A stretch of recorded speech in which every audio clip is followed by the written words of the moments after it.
যে অফিসে মালিকের সাথে আপনার কন্টাক্ট হলো, আপনি সকাল 8টায় ঢুকবেন, বিকাল 5টায় বের হবেন, কিন্তু দেখা যাচ্ছে আপনি সকাল 8টায় ঢুকেন, বিকাল 5টায় বের হন। এই বের হওয়ার পরেও মাস শেষে আপনার কোম্পানির মালিক আপনাকে 1000 টাকা কম দিয়েছে, তখন আপনি জোর গলায় বলেন যে মালিক আমাকে টাকা কম দিয়েছে, সে হলো জালিম। বলে কিনা? এ কথা বলে না যে মালিক আমার বেতন কমিয়েছে, মালিক জালেম। কিন্তু আপনি কি করেন? আপনার ডিউটি হলো 8টায়, কিন্তু আপনি প্রতিদিন ঢুকেন 8:30টায়। আপনার বের হওয়ার কথা 5টায়, কিন্তু আপনি প্রতিদিন 4:30টায় বের হয়ে আসেন।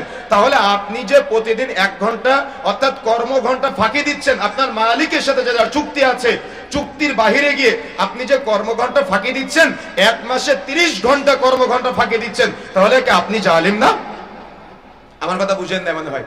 কথা বুঝতে পেরেছেন? তাহলে যদি আপনার মালিক আপনাকে বেতন কম দেয়, মালিক জালিম বলতেছেন, কিন্তু আপনি কি করতেছেন? কর্মঘন্টা প্রতিদিন 1 ঘন্টা করে ফাঁকি দিচ্ছেন, আধা ঘন্টা করে ফাঁকি দিচ্ছেন, তাহলে কি আপনি এই কাতারে পড়বেন না? আপনি কি অপরাধী না? আপনার কি জবাব দেওয়া লাগবে না কিয়ামতের মাঠে? অবশ্যই জবাব দেওয়া লাগবে।